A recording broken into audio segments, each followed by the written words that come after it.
तो हम लोग इससे पहले पढ़ रहे थे, इलेक्ट्रोफिलिक सब्स्टिट्यूशन की बात कर रहे थे। और इलेक्ट्रोफिलिक सब्स्टिट्यूशन में हम लोग ये चीज देख रहे थे कि एलिफैटिक में इलेक्ट्रोफिलिक सब्स्टिट्यूशन बहुत ही रेयर केस में मिलता है, और एरोमेटिक कंपाउंड का मेन कैरेक्टरिस्टिक्स होता है इलेक्ट्रोफिलिक सब्स्टिट्यूशन रिएक्शंस।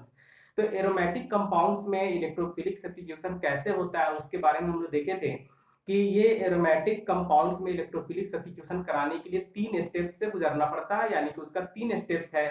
और फर्स्ट स्टेप में ये था कि पहले इलेक्ट्रोफाइल का फॉर्मेशन कराना, यानी कि फॉर्मेशन ऑफ इलेक्ट्रोफाइल्स। तो इस फॉर्मेशन ऑफ इलेक्ट्रोफाइल्स में हम लोग बहुत सारा कॉम्बिनेशंस देखे थे कि इलेक्ट्रोफाइल्स कैसे जनरेट किया जाता है, कौन कौन सा रीएजेंट हम लोग यूज करेंगे तो उससे कौन सा इलेक्ट्रोफाइल प्रोड्यूस होगा। जैसे हम लोग वहां पे देख रहे थे कि कंसंट्रेटेड H2SO4 और कंसंट्रेटेड HNO3 अगर लेंगे तो वहां से NO2 प्लस जनरेट होता है। उसी तरह से अगर हम लोग कोई भी हैलोजन H2 यानी कि Cl2 प्लस FeCl3 ले ले तो वहां पे Cl प्लस जनरेट होता था। उसी तरह से Br2 प्लस FeBr3 ले ले, यानी कि कोई भी लेविस एसिड अगर हम लोग उसके साथ ले लेते हैं तो वहां से इलेक्ट्रोफाइल जनरेट हो रहा था। उसी तरह फ्रेडल क्राफ्ट रिएक्शन में 2 रिएक्शन हम लोग वहां पे देख रहे थे, एक अल्काइलेशन के लिए और दूसरा एसाइलेशन के लिए। तो अल्काइलेशन में हम लोग ये चीज देखे थे कि अगर कोई भी अल्काइल हैलाइड्स के साथ अगर हम लोग FeCl3 लेते हैं या फिर AlCl3 लेते हैं तो वहां से भी हम लोग का इलेक्ट्रोफाइल जनरेट हो जा रहा था, यानी कि अल्काइल ग्रुप पे पॉजिटिव चार्ज आ जा रहा था, और वो पॉजिटिव चार्ज आसानी से कोई भी एरोमेटिक कंपाउंड पे अटैक करेगा। तो इस तरह से ये बहुत सारा फॉर्मेशन हम लोग ये देख रहे थे, इलेक्ट्रोफाइल का फॉर्मेशन देख रहे थे।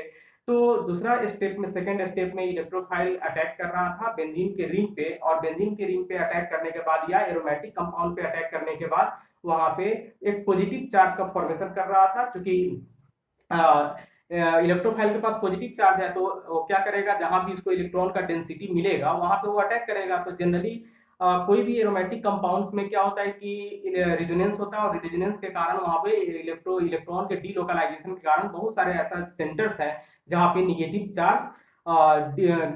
चार्ज का सेंटर क्रिएट होता है। तो इस तरह से आसानी से इलेक्ट्रोफाइल वहां पे अटैक करता है। ठीक है, तो ये अटैक करने के बाद वहां पे बेंजीन पे एक पॉजिटिव चार्ज डेवलप हो रहा था जिसको हम लोग एरेनियम आयन बोल रहे थे। तो एरेनियम आयन में रिजोनेंस होने के बाद फिर हम लोग लास्ट स्टेप था वहां से हाइड्रोजन प्लस को रिमूव करना। तो हाइड्रोजन प्लस जब रिमूव हो जाता है तब हम लोग को जो प्रोडक्ट है उस प्रोडक्ट में ये देखने को मिलेगा कि एरोमेटिक कंपाउंड्स पे वो इलेक्ट्रोफाइल ऐड हो चुका है, यानी कि रिजल्टेंट अगर हम लोग देखेंगे तो हम लोग ये समझेंगे कि जो एरोमेटिक कंपाउंड था उसमें से हाइड्रोजन को रिप्लेस करके इलेक्ट्रोफाइल वहां पे सब्स्टिट्यूट हो चुका है। तो अब हम लोग इसी चीज को आगे बढ़ाते हुए यहाँ पे देखेंगे इलेक्ट्रोफिलिक सब्स्टिट्यूशन ऑफ बेंजीन। हालांकि ये जो इलेक्ट्रोफिलिक सब्स्टिट्यूशन ये था, ये आपको 11th क्लास में भी पढ़ना था। और यहाँ पे हम इसलिए बता रहे थे कि क्योंकि आपका हेलो अल्केन्स में इलेक्ट्रोफिलिक सब्स्टिट्यूशन है, उसी तरह से अल्कोहल में भी इलेक्ट्रोफिलिक सब्स्टिट्यूशन है, फिनॉल में, और दूसरा उसके बाद फिर अल्डिहाइड में, कीटोन्स में, कार्बोक्सिलिक एसिड में, यानी कि जो भी चैप्टर्स आप इसके बाद पढ़ेंगे वो सभी चैप्टर्स में ही इलेक्ट्रोफिलिक सब्स्टिट्यूशन रिएक्शन सबके लास्ट में दिया हुआ है। तो इसलिए इलेक्ट्रोफिलिक सब्स्टिट्यूशन को एक बार अच्छे से समझना जरूरी था, क्योंकि जब तक आप इलेक्ट्रोफिलिक सब्स्टिट्यूशन रिएक्शन अच्छे से नहीं समझेंगे तब फिर आपको वहां पे कन्वर्सन करना मुश्किल होगा, या फिर रिएक्शंस याद रखना भी मुश्किल होगा। क्योंकि अगर हम लोग समझ जाते हैं तो इसको याद रखने का जरूरत नहीं पड़ता है। तो अब हम लोग यहाँ पे एक बार देख लेते हैं कि बेंजीन से इलेक्ट्रोफिलिक सब्स्टिट्यूशन कौन कौन सा करा सकते हैं जिसका हम लोग का यूज 12th में आने वाला है। हम लोग उसी चीज की बात करेंगे जिसका 12th में यूज होने वाला है। ठीक है, हम लोग अभी सिर्फ 12th की ही यहाँ पे मेनली देख रहे थे, और जहां भी थोड़ा जरूरत पड़ रहा था उसको हम लोग 11th से थोड़ा सा एक्स्ट्रा हम लोग पढ़ ले रहे थे। ठीक है, तो हम लोग यहाँ पे देख रहे थे बेंजीन का इलेक्ट्रोफिलिक सब्स्टिट्यूशन रिएक्शन। तो बेंजीन में इलेक्ट्रोफिलिक सब्स्टिट्यूशन रिएक्शन में पहला हम लोग देखेंगे यहाँ पे, ऑलरेडी सारा चीज आप लोग जान चुके हैं। तो यहाँ पे हम लोग देखते हैं, ये हम लोग का बेंजीन है, और बेंजीन से हम लोग देख रहे हैं यहाँ पे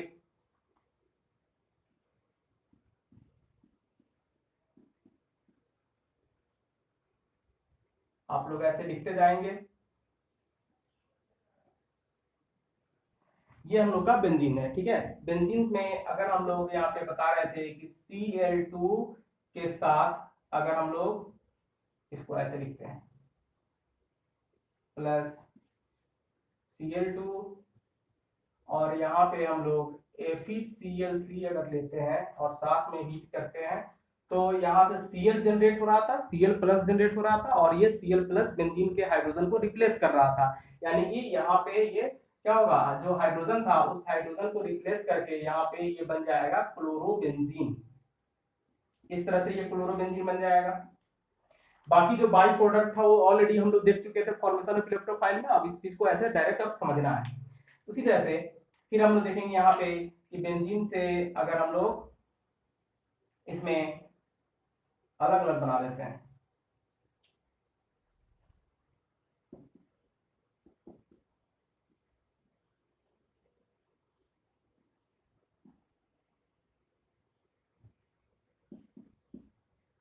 अगर हम लोग Br2 डालेंगे फिर FePr3,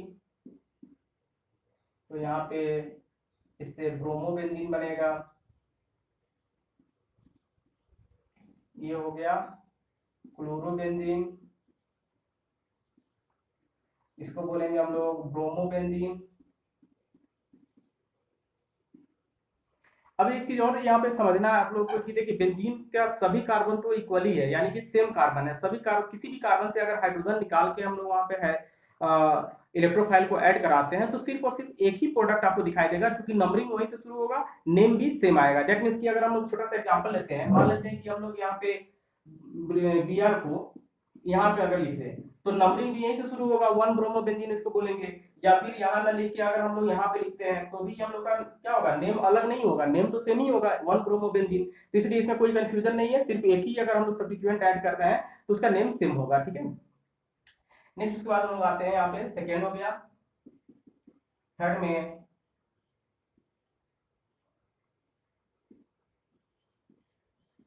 अगर हम लोग यहाँ पे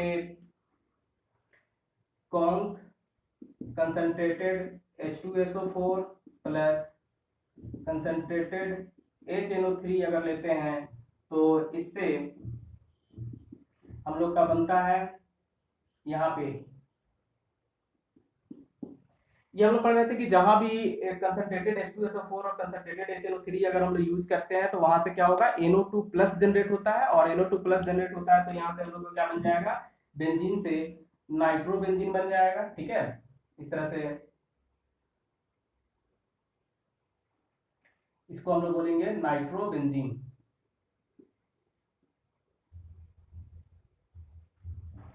तो अगर हम लोग को क्लोरोबेंजीन बनाना है तो ये रिएक्शन यूज करेंगे, ब्रोमोबेंजीन बनाना है तो ये रिएक्शन यूज करेंगे, और अगर हमको बेंजीन से नाइट्रोबेंजीन बनाना है तो हम लोग ये वाला रिएक्शन यूज करेंगे, ठीक है। नेक्स्ट उसके बाद हम लोग देखते हैं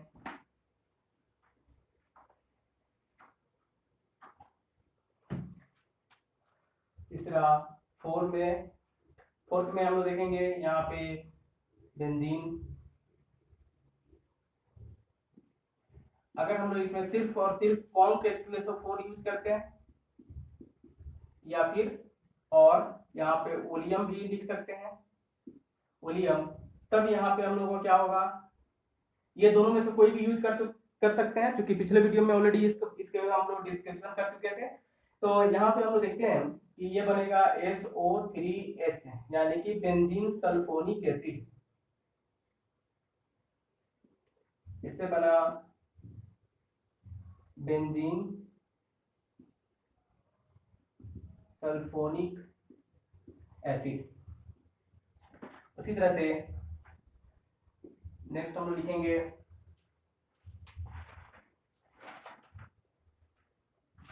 बेंजीन से अगर हम लोग को आयोडोबेंजीन बनाना हो, बेंजीन से डायरेक्ट आयोडोबेंजीन,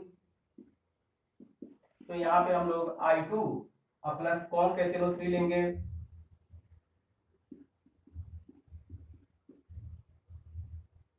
तो यहाँ पे हम लोग का बनेगा आयोडोबेंजीन।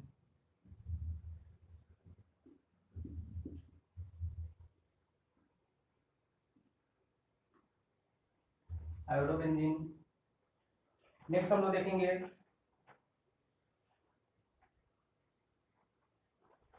अगर हमको अल्कीन यानी कि बेंजीन में अगर हमको कोई भी अल्काइल ग्रुप ऐड करना हो तो हम लोग अल्कोहल के साथ भी यूज करके कर सकते हैं। जैसे यहाँ पे ये हो गया बेंजीन, और बेंजीन में अगर हम लोग अल्कोहल लेते हैं ROH अल्कोहल, और यहाँ पे H+, तो ये जो R है, R ग्रुप अब यहाँ पे क्या होगा, अल्काइल बेंजीन बन जाएगा। तब यहाँ से हम लोग लिखेंगे इसको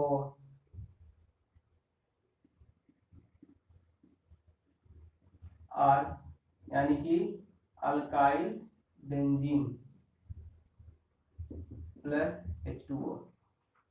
ठीक है, नेक्स्ट उसके बाद हम लोग यहाँ पे देखते हैं इसी को हम लोग R के बदले में कोई भी अगर हम लोग कार्बन का चेन ले ले तो उसी तरह का अल्काइल ग्रुप ऐड होगा वहां पे। जैसे अगर हम लोग यहाँ पे देखेंगे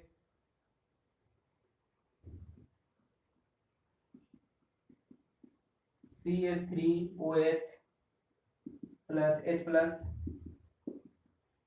तो यहाँ पे मिथाइल बेंजीन बनेगा।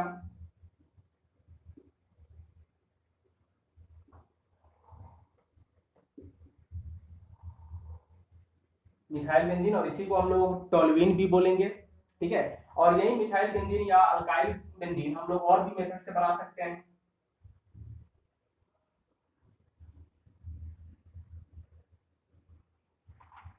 जैसे यहाँ पे बेंजीन है, ये हम लोग का 7 ग्रुप हो गया, और इसमें ROH के साथ हम लोग AlCl3 भी ले सकते हैं, तो भी हम लोग का यहीं पे बनाते हैं, तो भी हम लोग का R यानी कि अल्काइल बेंजीन बन जाएगा।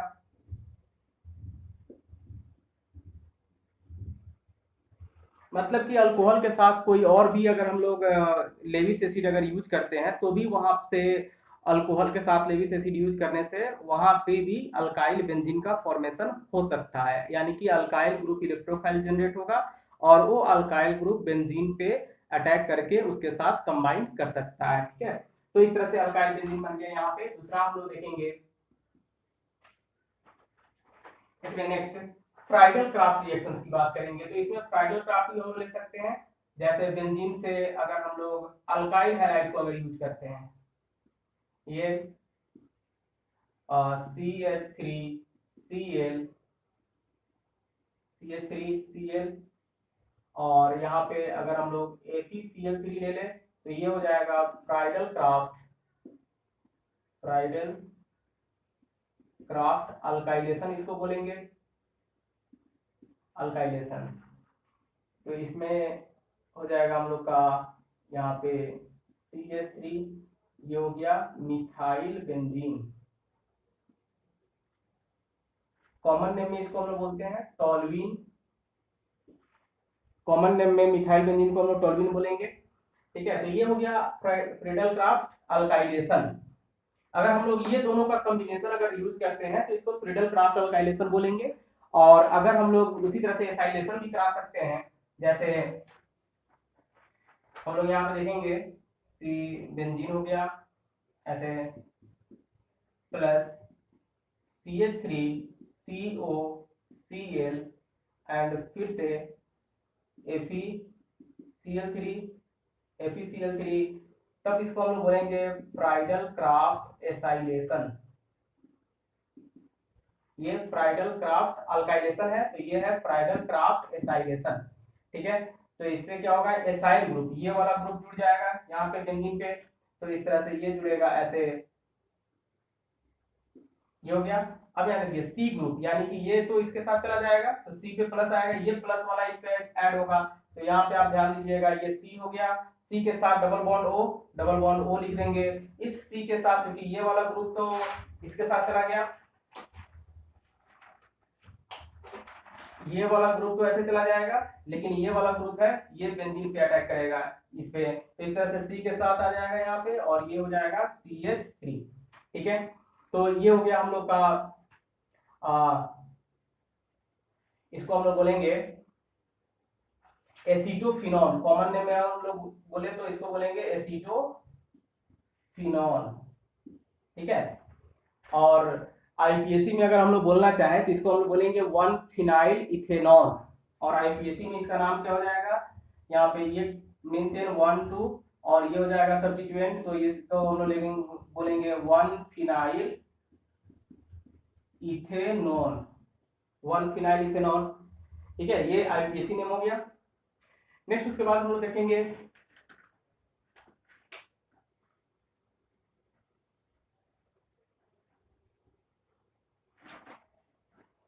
उसके बाद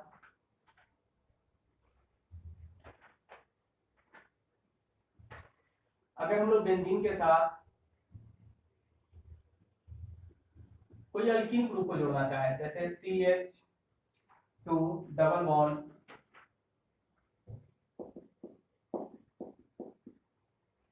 प्लस HCl, तो इससे क्या होगा कि एक तरफ तो पहले ये दोनों रिएक्ट करके CH2 डबल बॉन्ड यानी कि इथीन, ये दोनों एक दूसरे के साथ रिएक्ट करेगा और रिएक्ट करने के बाद पहले अल्काइल हैलाइड का फॉर्मेशन करेगा और अल्काइल हैलाइड बनने के बाद तब फिर उसमें अगर हम लोग FeCl3 का यूज करते हैं, ठीक है, यहाँ पे प्लस FeCl3, ठीक है, तो इससे क्या होगा, ये पहले दोनों ये दोनों मिलकर पहले अल्काइल हैलाइड बनेगा, फिर अल्काइल हैलाइड से फिर FeCl3 रिएक्ट करेगा और रिएक्ट करने के बाद फिर यहाँ पे क्या होगा CH2CH3, यानी कि ये बनेगा इथाइल बेंजीन। इथाइल बेंजीन यानी कि ये भी एक तरह का अल्काइलेशन ऑफ एरोमेटिक कंपाउंड ही कहलाएगा। ठीक है, तो इस तरह से ये इलेक्ट्रोफिलिक सब्स्टिट्यूशन। नेक्स्ट उसके बाद हम लोग देखेंगे, ये 10th नंबर था। तो इतना सारा इलेक्ट्रोफिलिक सब्स्टिट्यूशन है, और इलेक्ट्रोफिलिक सब्स्टिट्यूशन के बाद हम लोग को एक चीज यहाँ पे थोड़ा सा और देखना पड़ता है कि अगर हम लोग अल्काइलेशन, जैसे सिंपल अल्काइलेशन अगर कराना हो तो कोई दिक्कत नहीं है, लेकिन अगर हम लोग जब लॉन्गेस्ट चेन वाला कोई भी अल्काइल ग्रुप को ऐड करेंगे तो वहां पे क्योंकि कार्ब में अरेंजमेंट होने के कारण, ठीक है, रीअरेंजमेंट होने के कारण वहां पे क्या होता है 1 डिग्री से 2 डिग्री कार्ब ज्यादा स्टेबल होने के कारण वहां पे 1 to हाइड्राइड शिफ्ट हो सकता है, या 1 to फिनाइल शिफ्ट हो सकता है, या 1 to मिथाइल शिफ्ट हो सकता है। तो ये शिफ्टिंग के कारण क्या होता है कि जो प्रोडक्ट हम एक्सपेक्ट कर रहे थे वो ना बन के मोर स्टेबल कार्ब वाला प्रोडक्ट अल्काइल इसमें एरोमेटिक कंपाउंड पे अटैक करेगा और तब वहां पे अलग प्रोडक्ट फॉर्म करेगा। जैसे कुछ एग्जांपल हम लोग यहाँ पे देख लेते हैं, ठीक है, और एक दो लाइन लिख भी लेते हैं। तो यहाँ पे हम लोग लिखेंगे, यहाँ पे नोट करके लिख सकते हैं, note, it is easy to introduce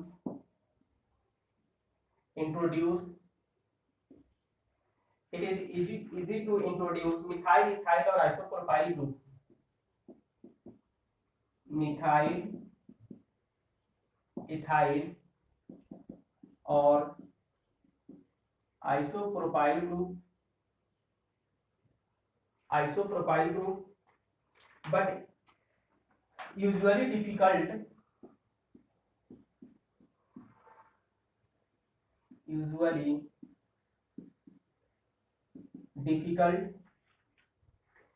to introduce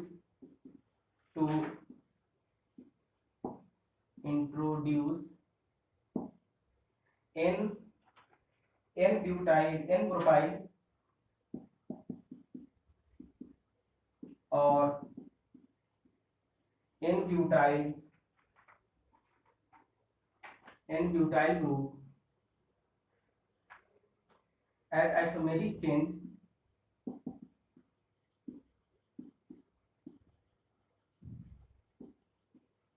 में occurs। तो यहाँ पे हम लोग क्या देख रहे हैं कि मिथाइल इथाइल और आइसोप्रोपाइल को इंट्रोड्यूस कराना आसान है, जबकि अगर हम लोग वहां पे देखेंगे कि कोई दूसरा ग्रुप अगर आ जाए, दैट मीन्स कि नॉर्मल प्रोपाइल अगर ले लेते हैं या फिर नॉर्मल ब्यूटाइल ले लेते हैं, सेकेंडरी ब्यूटाइल ले लेते हैं, तो ये सब के केस में वहां पे क्या होगा, उसका आइसोमर्स फॉर्म होना शुरू हो जाएगा। ठीक है, तब वहां पे हम लोग इसको एक बार देख लेते हैं, ठीक है ना। तो एग्जाम्पल हम लोग देखें,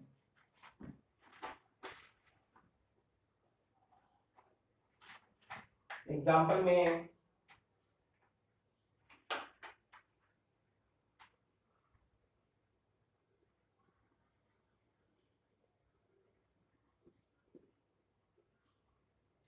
इसमें अगर हम लोग नॉर्मल प्रोफाइल लेते हैं CH3 CH2 CH2 Cl, ये N प्रोफाइल है, और इसके साथ अगर हम लोग FeCl3 ले लें, ठीक है, तब ये जो बनेगा, अब यहाँ पे देख सकते हैं कि FeCl3 इसके साथ जब भी हम लोग लेते हैं, आप इसको यहाँ ना लिख के अगर हम लोग यहाँ पे लिख देते हैं FeCl3, तो ये FeCl4 माइनस बन के तो निकल जाएगा, और FeCl4 जब माइनस बन के निकलेगा तो ये प्लस चार्ज कहाँ पे आएगा, इस कार्बन पे एक प्लस चार्ज जनरेट होगा।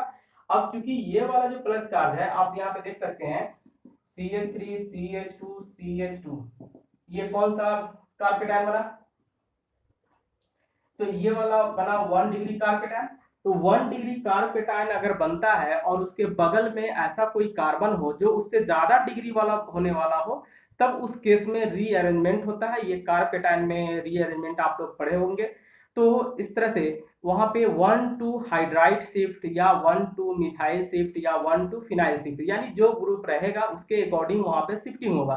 तो अगर हम लोग यहाँ पे देख लें, थोड़ा सा आप ध्यान से देखिएगा कि ये CH2 हो गया और यहाँ पे H है, ये वाला जो कार्बन है, अगर ये हाइड्रोजन को हम लोग यहाँ पे शिफ्ट करा दें और पॉजिटिव चार्ज को यहाँ पे करा दें, क्योंकि इस कार्बन के पास सिर्फ हाइड्रोजन है, अगर मिथाइल ग्रुप को शिफ्ट कराएंगे तब फिर तो उसी तरह से हो जाएगा, इसलिए मिथाइल ग्रुप यहाँ पे शिफ्ट नहीं होगा। मिथाइल ग्रुप तब शिफ्ट होगा जब सिर्फ और सिर्फ वहां पे कार्बन के साथ मिथाइल ग्रुप जुड़ा हुआ हो, लेकिन अगर हाइड्रोजन है तो पहले हाइड्रोजन शिफ्ट होगा। तो इस तरह से ये हाइड्रोजन यहाँ पे और ये पॉजिटिव चार्ज अगर यहाँ पे करते हैं तो आपको दिखाई देगा कि ये वाला शिफ्टिंग के कारण क्या होगा, CH3 C पे प्लस चार्ज आएगा और ये जो हाइड्रोजन है यहाँ पे रहेगा, और ये क्या होगा, 2 हाइड्रोजन और इसका 1 हाइड्रोजन, ये क्या हो जाएगा, 3 हाइड्रोजन। तो अब हम लोग यहाँ पे देखेंगे कि ये पहले क्या था, 1 डिग्री कार्पेटाइन, और ये क्या हो गया, 2 डिग्री कार्पेटाइन। तो 2 डिग्री कार्पेटाइन अब हम लोग देखेंगे तो 2 डिग्री कार्पेटाइन क्या होगा, मोर स्टेबल देन 1 डिग्री कार्पेटाइन। तो इस केस में जो कार्पेटाइन फॉर्म होता है वो पहले रीअरेंज कर जाता है, और पहले रीअरेंजमेंट होने के बाद तब वो अटैक करता है इलेक्ट्रोफाइल पे, एरोमेटिक कंपाउंड पे, ठीक है। तो इस तरह से एरोमेटिक कंपाउंड पे अटैक करेगा। तो अब हम लोग देखेंगे कि ये वाला कार्पेटाइन अटैक करेगा, ये वाला नहीं करेगा, ठीक है। तो इस तरह से जो प्रोडक्ट बनेगा, जो कार्पेटाइन बना, तो रीअरेंजमेंट जो प्रोडक्ट बनेगा वो बनेगा हम लोग का ऐसा,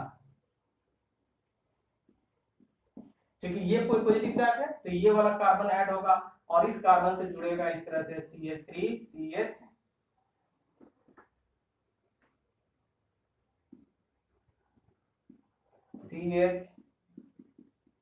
CH3 CH3, यानी कि ये वाला कार्पेटाइन यहाँ पे शिफ्ट होगा और ये वाला कार्बन इस तरह से ऐड होगा, तो ऐड होगा तो ये बनेगा ऐसा, और इसको हम लोग बोलेंगे आइसोप्रोपाइल बेंजीन।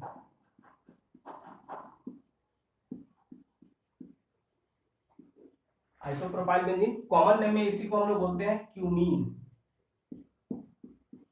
ठीक है। तो ये हो गया आइसोप्रोपाइल बेंजीन या क्यूमीन। तो ये नॉर्मल प्रोपाइल के केस में हुआ। उसी तरह से अगर हम लोग कोई भी नॉर्मल ब्यूटाइल अगर ले लेते हैं तब क्या होता है, एक कार्बन इसमें अगर बढ़ा दे तो नेक्स्ट हम लोग लिख लेंगे इसको, फिर उसके बाद दूसरा देखते हैं। नेक्स्ट एग्जांपल हम लोग देखेंगे यहाँ पे,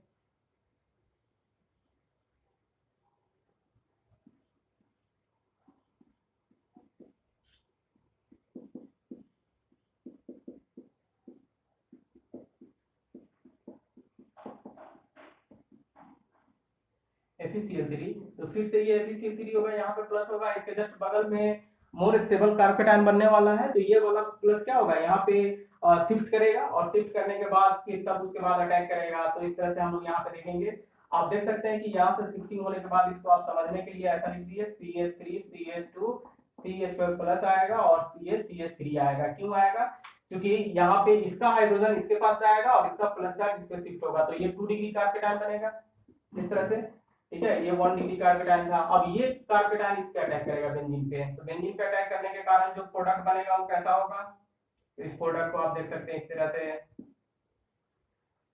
यहाँ पे CH CH3 CH2 CH3, ठीक है।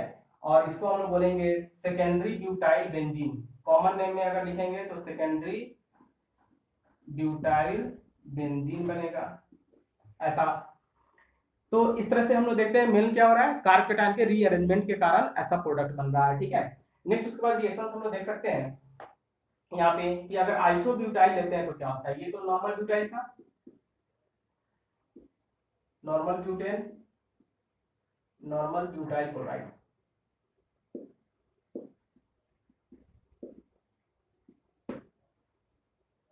ये ठीक है। चलिए उसके बाद नेक्स्ट हम लोग देखते हैं इस तरह से,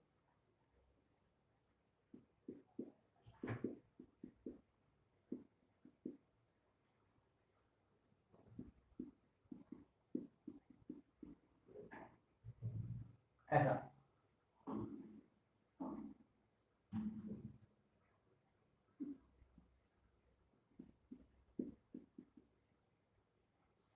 इसको लेते हैं हम लोग आइसोब्यूटाइल क्लोराइड और plus FeCl3।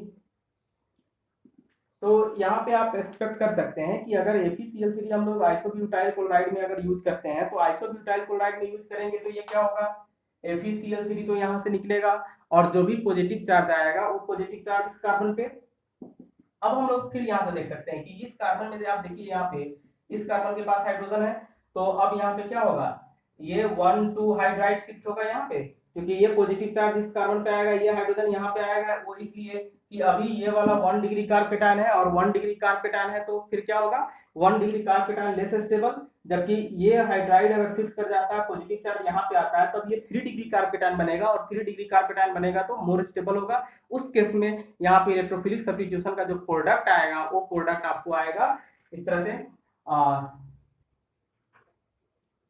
CH3 tertiary butyl benzene, इसको हम लोग बोलेंगे टर्शियरी ब्यूटाइल बेंजीन। तो स्टूडेंट्स हम लोग ये चीज देखें कि अगर हम लोग बेंजीन का इलेक्ट्रोफिलिक सब्स्टिट्यूशन कराएंगे तो ये चीज आपको याद रखना है कि किस कौन सा रिएजेंट लेंगे तो क्या प्रोडक्ट बनेगा, और ये हमेशा आपको हेल्प करेगा कन्वर्सन करने में, इसलिए इसको आप अच्छे से पढ़िएगा। ठीक है, अब हम लोग ये बेंजीन का हम लोग देख लिए, तो बेंजीन में चूंकि एक्चुअली कोई भी सब्स्टिट्यूएंट नहीं जुड़ा हुआ है, बेंजीन में ना कोई भी ग्रुप इसमें एक्स्ट्रा नहीं जुड़ा हुआ है, तो कोई भी ग्रुप जब एक्स्ट्रा नहीं जुड़ा हुआ है तो हम लोग किसी भी कार्बन पे इलेक्ट्रोफाइल लगा दे तो एक ही तरह का प्रोडक्ट बन रहा है। लेकिन फिर अब हम लोग नेक्स्ट इसके बाद आगे देखेंगे कि अगर हम लोग बेंजीन पे कोई ना कोई ग्रुप पहले से ऐड हो, तब उसमें इलेक्ट्रोफिलिक सब्स्टिट्यूशन अगर कराना हो तो वो इलेक्ट्रोफाइल किस कार्बन पे अटैक करेगा, किस पोजीशन पे अटैक करेगा, तो इसको हम लोग कैसे डिटरमाइन करेंगे, तो ये एक्चुअली डिटरमाइन होता है कि जो ग्रुप ऑलरेडी पहले से प्रेजेंट है उसके अकॉर्डिंग वहां पे आपको देखना होगा कि इलेक्ट्रोफाइल किस पोजीशन पे अटैक करता है, उसका रेजोनेंस के कारण वहां पे इलेक्ट्रॉन का डीलोकलाइजेशन किस पोजीशन पे निगेटिव चार्ज प्रोड्यूस करता है। ठीक है, तो ये चीज को हम लोग नेक्स्ट वीडियो में देखेंगे, तब तक के लिए आप इसको पढ़िए और फिर शेयर भी कीजिए और सब्सक्राइब कर लीजिए आपको हमेशा जुड़े रहने के लिए। ठीक है, थैंक यू।